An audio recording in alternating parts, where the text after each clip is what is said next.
बिस्मिल्लाहिर्रहमानिर्रहीम। अस्सलाम वालेकुम। उम्मीद है आप सब अल्लाह के करम से खैरियत से होंगे। आज हम डिस्कस करेंगे रिजिड रोटर मॉडल को। जैसा कि हमने पहले particle in one dimension model देखा, particle in three dimension model देखा, इसी तरह आज हम देखेंगे रिजिड रोटर मॉडल को। जिस तरह हमने पार्टिकल इन वन डिमेंशनल जो पहले वाले मॉडल देखे, सबसे पहले हम श्रोडिंगर वेव इक्वेशन निकालते थे उस मॉडल के लिए, फिर वेव फंक्शन निकालते थे और फिर एनर्जी निकालते थे। तो इसी तरह इस मॉडल के लिए रिजिड रोटर के लिए भी हम क्या करेंगे, सबसे पहले श्रोडिंगर वेव इक्वेशन निकालेंगे, उसके बाद इसका वेव फंक्शन निकालेंगे और फिर उसका दूसरा एनर्जी निकालेंगे। तो चलते हैं।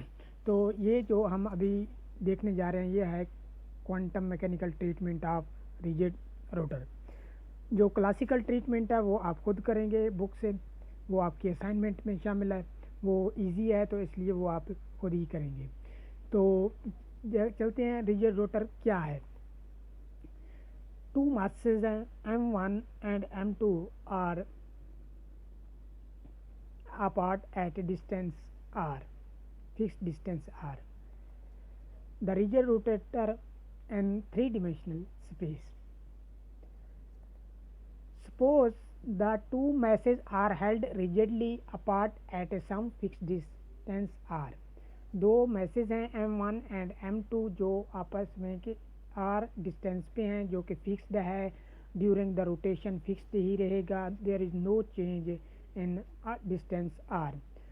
R remain constant since there is no momentum in the r direction, so कोई मोमेंटम नहीं होगा r डायरेक्शन में।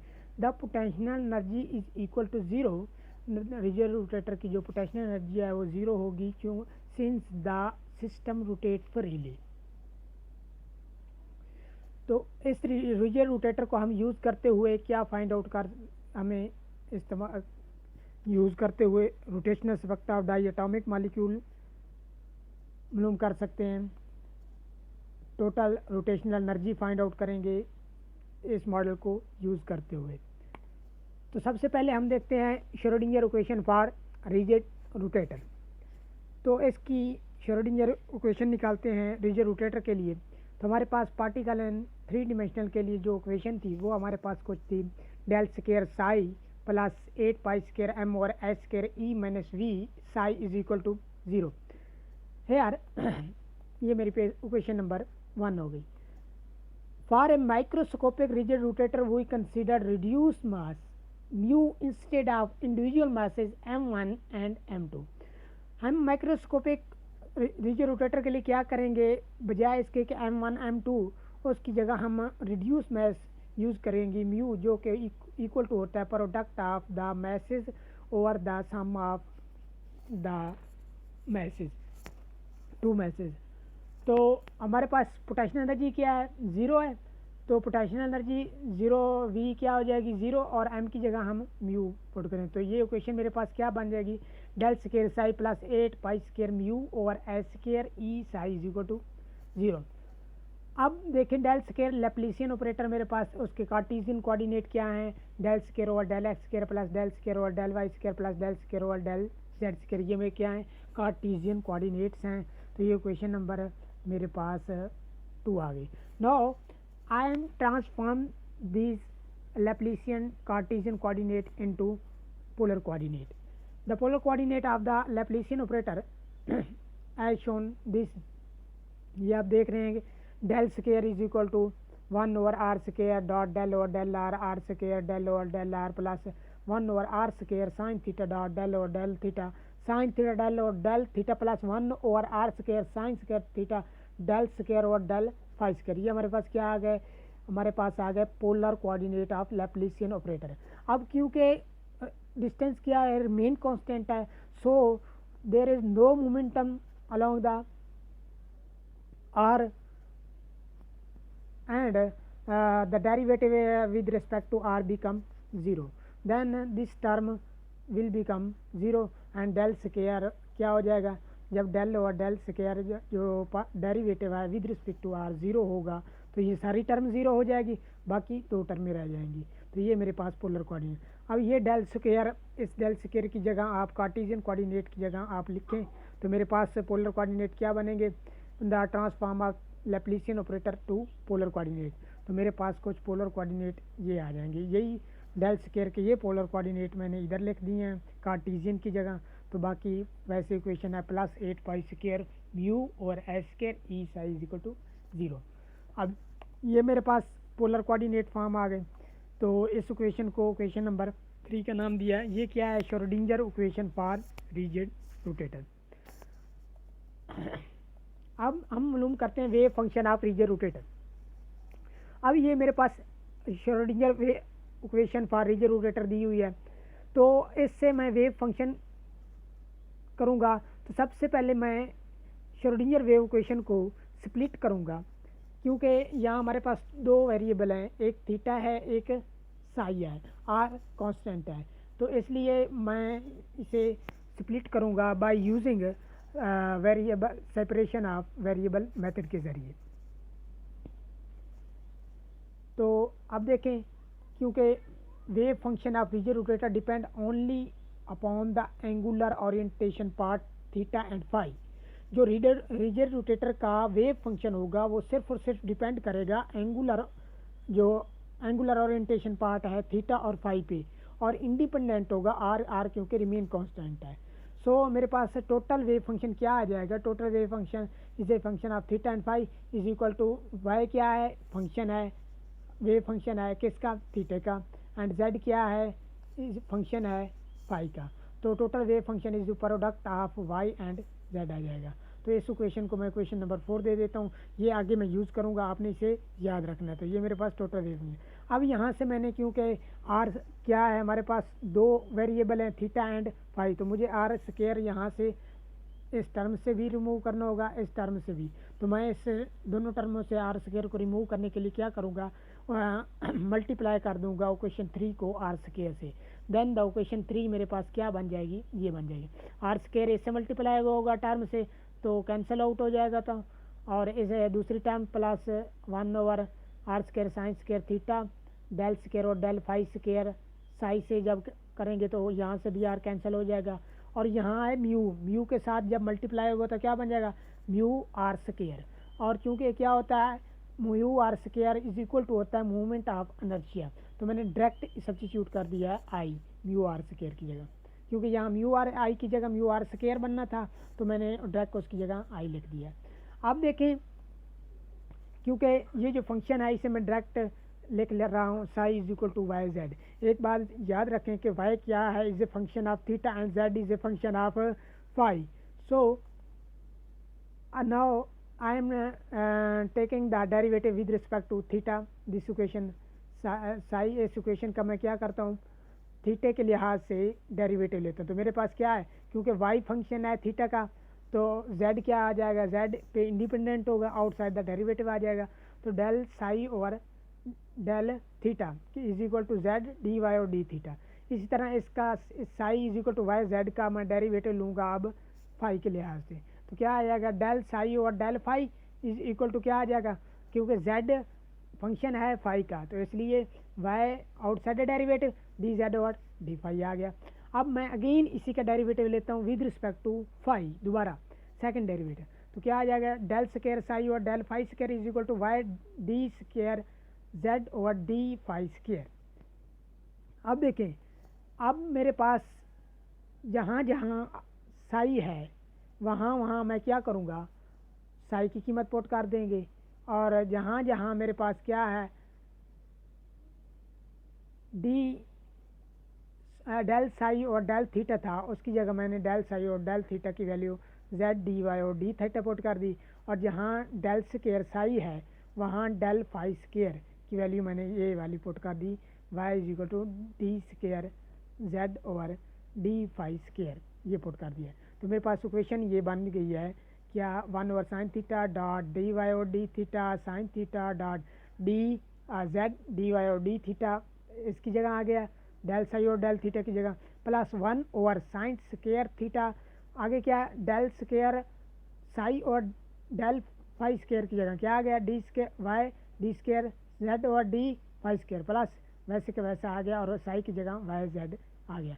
अब मैं इस इक्वेशन को मल्टीप्लाई करता हूँ साइन स्क्वायर थीटा और वाई जेड से, तो मेरे पास ये इक्वेशन ये बन जाएगी। अब ये साइन के जो टर्म कैंसिल आउट होती हैं उनको कैंसिल आउट करने के बाद मेरी सिंप्लीफाई रीअरेंजिंग इक्वेशन मेरे पास ये बन जाएगी। क्या?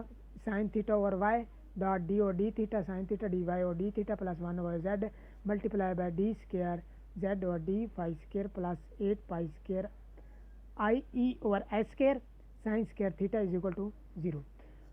अब देखें, अब ये जो टर्म फाई वाली है इसको मैं दूसरी साइड पे ले गई, यहाँ प्लस हो रही है तो दूसरी तरफ जाके माइनस हो जाएगी। इस इक्वेशन को मैं इक्वेशन नंबर 5 दे देता हूँ। मैं क्या किया है, सिर्फ मैंने ये जो टर्म 5 वाली है इसको मैं दूसरी तरफ ले गया हूँ तो दूसरी तरफ जाके माइनस हो जाए, तो ये इक्वेशन नंबर मेरी 5 होगी। नेक्स्ट, इसी इक्वेशन को मैंने लिया है, इक्वेशन नंबर 5 को एज इट ही लिया है। तो अब देखें, अगर मैं ले लेता हूँ -1 over z multiply d square z और d phi square is equal to m square के इक्वल, तो फिर मेरी इसी इक्वेशन को जब मैं रीअरेंज करूँगा तो मेरे पास क्या आएगी, डी स्क्वायर जेड और d phi square plus m square z is equal to 0। ऐसा मैंने क्यों किया, अब आप इस इक्वेशन में देखें तो एक तरफ है लेफ्ट हैंड साइड पे हमारे पास सिर्फ और सिर्फ वन वेरिएबल है, कौन सा, थीटा, और अगर आप राइट हैंड पे देखें तो सिर्फ और सिर्फ एक ही वेरिएबल है फाई। तो दोनों को सेपरेट करने के लिए मैं क्या करूँगा, इसे एक कांस्टेंट के इक्वल किया एम स्क्वायर के, तो अब मेरे पास इसको रीअरेंज करूँगा, जब मैंने जेड उधर जाके मल्टीप्लाई हो जाएगा तो मैंने m square minus M square z बन जाएगा, इधर आएगा तो प्लस हो जाएगा, तो ये मेरे पास इक्वेशन आ गई। इसको इक्वेशन ये क्या है, अब this equation is called phi equation. इसे फाई इक्वेशन का नाम क्यों लिया है, क्योंकि देखें हमारा ये क्वेश्चन नंबर 6 है का नाम दे दिया, और इसे क्योंकि हमारे पास क्या था, total wave function is a product of function of wave function of theta and wave function of phi. अब क्या है, वाई की जगह आप थीटा भी कैपिटल थीटा भी लिख सकते हैं और जेड की जगह आप कैपिटल फाई लिख सकते हैं। अब ये जो टर्म थी, जो सबसे ऊपर वाली इक्वेशन है, उसमें मैंने क्या किया है, उस इक्वेशन में मैंने -1 और z multiply by del square z और डेल फाई स्क्वायर की जगह मैंने क्या किया, एम स्क्वायर पुट कर दिया है। तो अब क्या मेरी इक्वेशन ये बन जाएगी। अब क्या करूँगा मैं, अगर बीटा मैं ले लेता हूँ, अज्यूम कर लेता हूँ कि बीटा इज इक्वल टू है 8 पाई स्क्वायर आई ई और एच स्क्वायर। ये क्वेश्चन आपने याद रखनी है, इसे मैं आगे यूज़ करूँगा जब मैं एनर्जी फाइंड आउट करूँगा, तो इसलिए आपने इसे, अब ये देखें, जब beta 8 pi square I E और एच स्क्वायर की जगह आप बीटा की वैल्यू फिट कर दें, बीटा सब्स्टिट्यूट किया तो मेरे पास ये क्वेश्चन बन गई। अब एम स्क्वायर इधर प्लस था तो इधर आके माइनस हो गया, तो मेरी पास इक्वेशन ये बन गई। अब देखें, अब मैं क्या करूँगा, multiply by y over sine square theta से मल्टीप्लाई कर दें। जब इस इक्वेशन को y over sine square theta से मल्टीप्लाई करेंगे तो जो टर्में कैंसिल आउट होती हैं वो कैंसिल आउट होकर सिंप्लीफाई मेरे पास इक्वेशन क्या बन जाएगी, ये बन जाएगी। अब मैं यहाँ से बीटा के साथ भी वाई है, मैंने इस टर्म के साथ भी वाई है, तो मैं यहाँ से वाई कॉमन ले लेता हूँ, तो मेरे पास क्या आ जाएगा, 1 over sine theta dot d और डी थीटा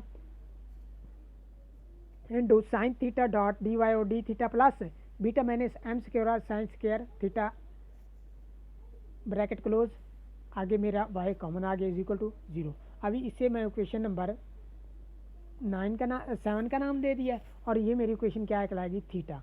क्यों थीटा कहलाएगी, जब क्या है, y is a function of theta है, तो अगर आप वाई की जगह कैपिटल थीटा पुट करते जाएंगे तो ये मेरे पास थीटा इक्वेशन ही सिंप्लीफाई हम कह सकते हैं कि ये थीटा इक्वेशन है। आगे देखें, wave function of rigid rotator, मैंने वही इक्वेशन नंबर 6 को, अब मैं क्या करूँगा, दोनों इक्वेशन को मैंने स्प्लिट कर लिया, दोनों वेरिएबल को स्प्लिट कर लिया। एक मेरे पास 5 इक्वेशन आ गई थी इक्वेशन नंबर 6 में, एक मेरे पास थीटा इक्वेशन आई इक्वेशन नंबर 7 में। अब मैं दोनों को इंडिविजुअली क्या करूँगा, सॉल्व करूँगा। पहले मैं करता हूँ इक्वेशन नंबर 5 इक्वेशन को from equation theta from equation 5 from equation 6 से मैंने लिया क्या, 5 इक्वेशन ली। अब इसको जो ये क्या है, the above equation is the differential equation whose solution is given as, जिसका सोल्यूशन हमारे पास होता है z phi is equal to capital phi is equal to, ये आप दोनों में से कोई एक यूज़ कर सकते हैं, इसमें कंफ्यूज होने वाली कोई बात नहीं, जो मर्जी यूज़ करें, is equal to C dot E plus minus I M phi.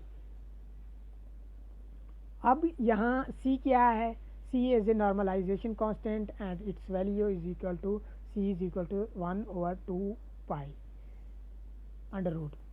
तो normalization solution of this equation, इस सोल्यूशन का अगर नॉर्मलाइजेशन हम निकाल लें तो वो मेरे पास क्या आएगा, वो मेरे पास आएगा जेड फाई। अब सी की जगह आप उसकी वैल्यू पुट करेंगे तो ये मेरे पास रिजल्ट आ जाएगा z phi 1/2 pi under root dot E plus minus m i M phi.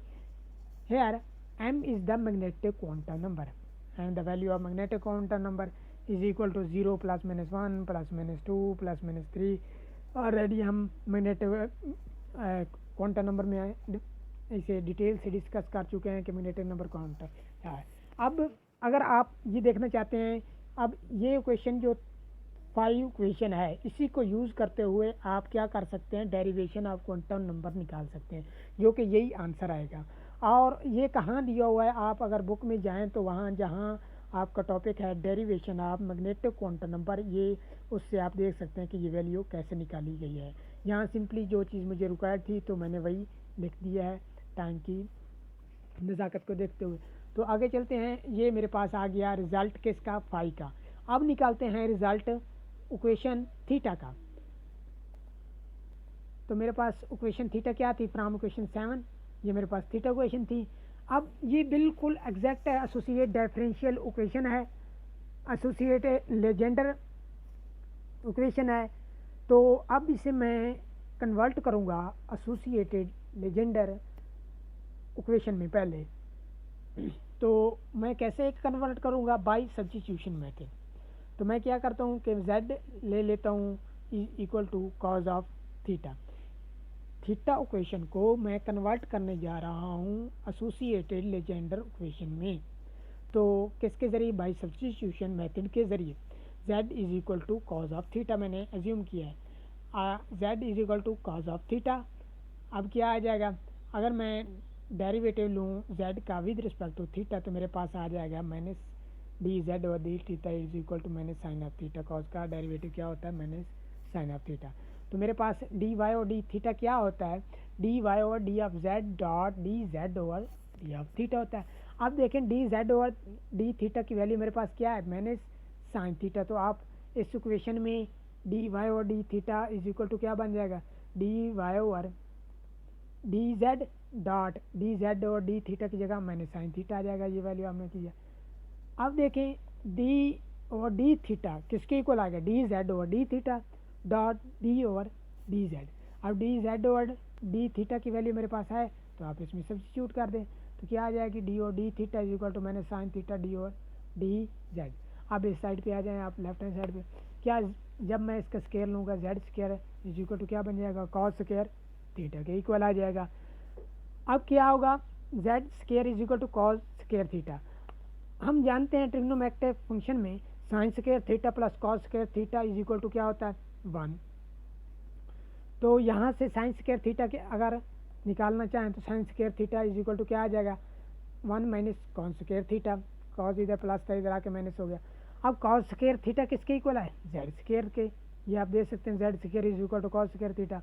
तो आप इस कॉस स्क्वायर थीटा की जगह सब्स्टिट्यूट कर दें जेड स्क्वायर, तो मेरे पास साइन स्क्वायर थीटा क्या आ जाएगी, 1 minus Z square theta Z square. तो अब यहाँ जहाँ थीटा इक्वेशन में साइन स्क्वायर है थीटा है, वहाँ आप क्या सब्स्टिट्यूट कर दें, 1 माइनस जेड स्क्वायर। तो मेरे पास थीटा इक्वेशन क्या बन जाएगी, मेरे पास ये वाली वैल्यू जब हम सब्स्टिट्यूट करेंगे और जहाँ जहाँ D y over D theta है थीटा इक्वेशन में, वहाँ ये वाली वैल्यू सब्स्टिट्यूट करेंगे तो मेरे पास क्या बनेगी, ये equation 1 over sine theta dot d और डी थीटा, साइन थीटा वैसे आ गया।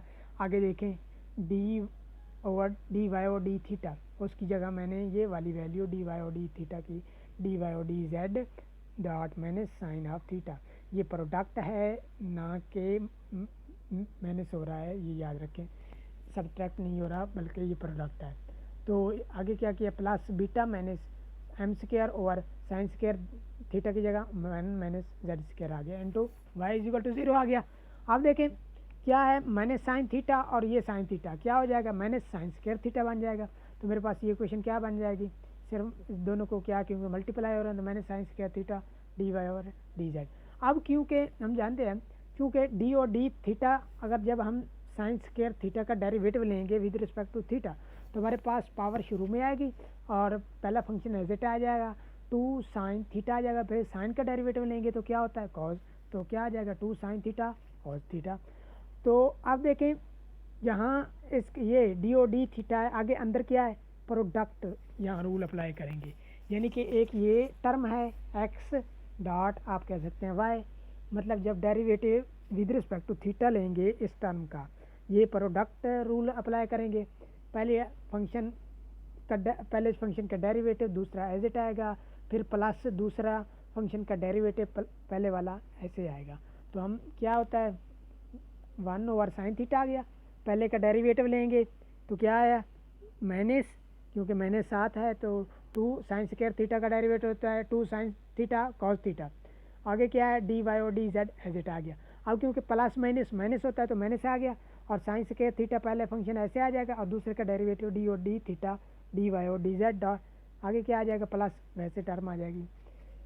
अब देखें यहाँ पे 1 ओवर साइन थीटा को मैं अंदर मल्टीप्लाई कर देता हूँ तो मेरे पास ये क्वेश्चन क्या बन जाएगी, साइन थीटा अंदर मल्टीप्लाई होगा तो साइन थीटा से साइन थीटा कैंसिल हो जाएगा, फिर इस साइन थीटा से ये साइन स्क्वायर थीटा का एक कैंसिल हो जाएगा तो बाकी एक बचेगा। तो मेरे पास क्या बनेगा -2 कॉस थीटा डी वाई और D Z minus sine theta D O D theta D Y और D Z plus beta minus M square sine square theta Y is equal to 0। अब यहाँ देखें जहाँ D Y D over D theta D over D theta इस equation को मैंने equation 9 कहा है। अब इक्वेशन 9 में जहाँ डी ओवर डी थीटा है वहाँ आप ये डी ओवर डी थीटा की वैल्यू पुट करेंगे। तो हम इसे नेक्स्ट करते हैं इसमें।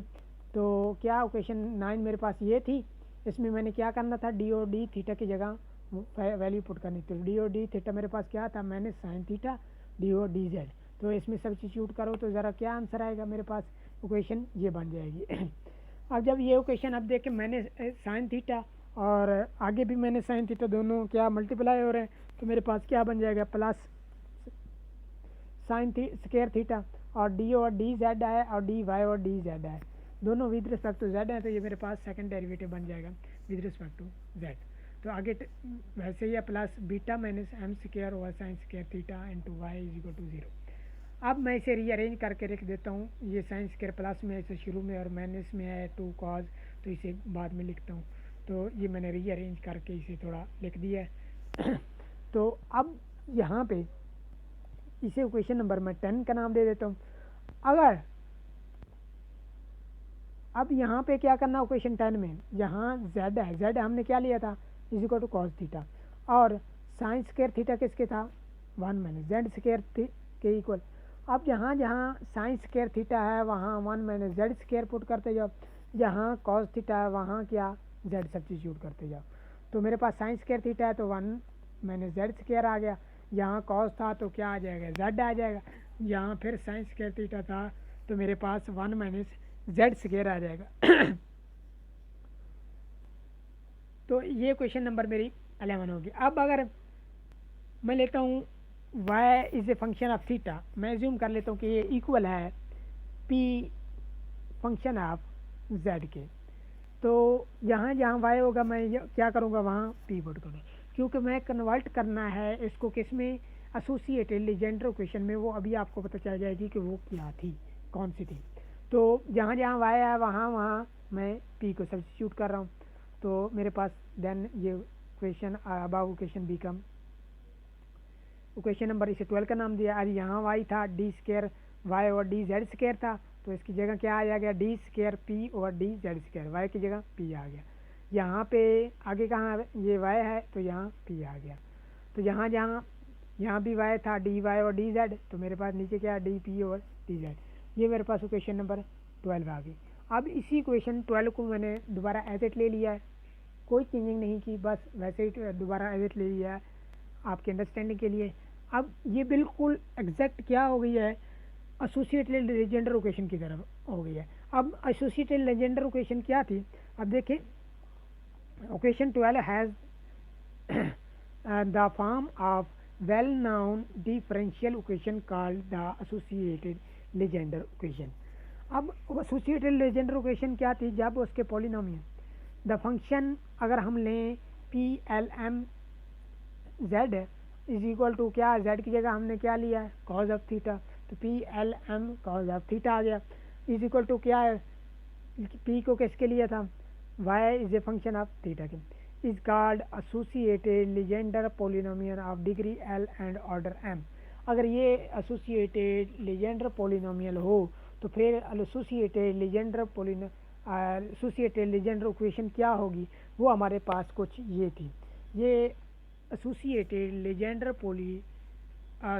एसोसिएटेड लीजेंडर इक्वेशन है 1 minus Z square D square P L M Z और D Z square minus 2 Z D P L M Z और D Z plus l into L plus 1 minus M square over 1 minus Z square into p L M Z is equal to 0। ये मेरे पास क्या थी? Associated Legendre equation. अब हम क्या करेंगे? दोनों को कंपेयर करते हैं, कंपेयरिंग द इक्वेशन 12 एंड 13। दोनों को कंपेयर करेंगे तो आप बीटा की वैल्यू यहाँ से फाइंड आउट कर सकते हैं कि जहाँ बीटा है इक्वेशन 12 में, वही यहाँ इक्वेशन 13 में क्या है? एल इंटू एल प्लस 1 है। तो बीटा हमारे पास then we get the value of beta, beta is equal to L into L plus 1। इसको इक्वेशन नंबर 14 में कह देता हूँ। अब देखें यहाँ एल क्या है? L is a azimuthal quantum number and the value of m is always less than or equal to l। क्यों ऐसा होता है? क्योंकि m की वैल्यू अगर ग्रेटर देन l होगी तो इसका मतलब ये होगा कि associated Legendre polynomial then will become 0। तो इसलिए m जो होगा वो ऑलवेज लेस देन होगा l के। अब हम इसके चलते हैं, ये बीटा की वैल्यू आपने याद रखनी है, ये इक्वेशन 14 वाली। तो अब क्योंकि हमारे पास क्या है? z क्या था? कॉस थीटा के, तो हम इसका बैक जाते हैं थीटा इक्वेशन के पास और थीटा से हम उसका आंसर निकालते हैं फाइनल। तो ये मेरे पास थीटा इक्वेशन आ गई फ्रॉम इक्वेशन 7 से, क्योंकि हम थीटा पहले अब मैंने कन्वर्ट किया है लीजेंडर एसोसिएटेड इक्वेशन में, एसोसिएटेड लीजेंडर इक्वेशन में। तो अब मैं इसकी वैल्यू फाइनल निकालने जा रहा हूँ। तो अब थीटा इक्वेशन से ये जो मैं पीछे प्रोसेस कर आया हूँ लीजेंडर इक्वेशन में कन्वर्ट करने के लिए, ये आपके लिए क्या है? Derivation of azimuthal quantum number भी यही है। अगर आ जाए कि azimuthal of derivation of azimuthal quantum number करें तो आप इसी को लिख दें, कहाँ से कहाँ? इक्वेशन नंबर जहाँ से थीटा इक्वेशन को मैंने कहा था कन्वर्ट करना है एसोसिएटेड लीजेंडर इक्वेशन में, तो वहाँ तक आप जहाँ तक हमने beta is equal to L into L plus 1 निकाला है, वहाँ तक आपने यहाँ तक आप करेंगे तो आपके लिए क्या हो जाएगी? Derivation of azimuthal quantum number. तो अब चलते हैं, हम निकालते हैं इसकी थीटा इक्वेशन को सॉल्व करते हैं। Theta equation the above equation is a differential equation whose solution is given as, तो इसका ये इक्वेशन है जैसे हमने उसके लिए निकाला था, सॉरी 5 इक्वेशन के लिए, इसी तरह हमने थीटा इक्वेशन के लिए निकाला। Here n l m is the constant normalization constant and its value is equal to under root 2l plus 1 over 2 l minus m over l plus m factorial। तो जब ये n l m की जगह मैं ये value put करूँगा तो मेरे पास ये इक्वेशन क्या बन जाएगी? मेरे पास y theta is equal to आ जाएगा ये। तो अब मेरे पास दोनों रिजल्ट आ चुके हैं, क्या वाई थीटा का भी आ गया है और जेड थीटा का भी हमने 5 इक्वेशन के ज़रिए निकाला था। तो हम दोनों को क्या है, अब हमारे पास टोटल वेव फंक्शन निकालते हैं। इंडिविजुअली तो हमने निकाल लिया है, अब टोटल हमारे पास यहाँ क्या है? L is a quantum number and m is a magnetic quantum number, l is a azimuthal quantum number and its value is equal to 0 1 2 3 already we discussed in the quantum number। So now we will determine the complete wave function of region rotator from equation 4 psi complete wave function psi theta phi is equal to क्या, Y theta into Z phi था।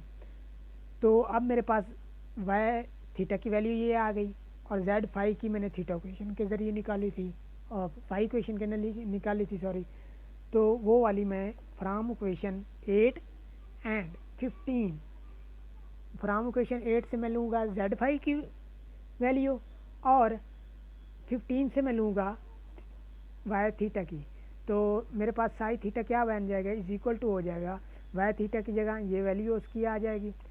और आगे क्या था, Z phi equation number 8 से आप देखें तो वो मेरे पास ये थी।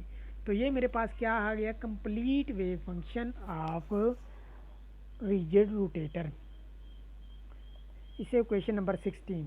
और एक बात और भी आप याद रखें, यही मेरे पास क्या है, हार्मोनिक, स्फीरिकल हार्मोनिक। अब मेरे पास टोटल वेव फंक्शन आ गया। अब मैं क्या करूँगा, इसकी एनर्जी फाइंड आउट करता हूँ। वेव फंक्शन के बाद हम जैसे पहले एनर्जी फाइंड आउट करते थे, इसी तरह इसकी energy of the rigid rotator क्या है कि एनर्जी ऑफ रोटेटर। तो फ्रॉम इक्वेशन 14 मेरे पास बीटा क्या था, beta is equal to L into L plus 1। और एक बीटा मेरे पास जो हमने एज्यूम किया था, क्या किसकी को लिया था, 8 पाई स्क्वायर आई ई और एस स्क्वायर है। I is the moment of inertia. Now we comparing both the value of beta. तो क्या बन जाएगी, L into L plus 1 is equal to 8 pi square I E और I square, दोनों को जब कंपेयर, यहाँ से हम एनर्जी की वैल्यू ई की फाइंड आउट कर सकते हैं। तो मेरे पास ई क्या आ जाएगी, ई आ जाएगी S square L into L plus 1 और 8 पाई स्क्वायर एल। तो ये मेरे पास energy and N rotational quantum, the quantum number is written by J instead of L. So about the rotational spectra of diatomic molecule, the quantum number is usually written by J. तो मेरे पास क्या बन जाएगा, E J is equal to E rotational energy क्या आएगी, S square over 8 pi square I. आगे जहाँ जहाँ एल है वहाँ सिर्फ और सिर्फ आप जे पुट कर दें, जे इंटू जे प्लस 1। तो ये मेरे पास क्या आ जाएगी, एनर्जी ऑफ रिजिड रोटेटर आ गई। इसे क्वेश्चन नंबर हम 16 कह देते हैं।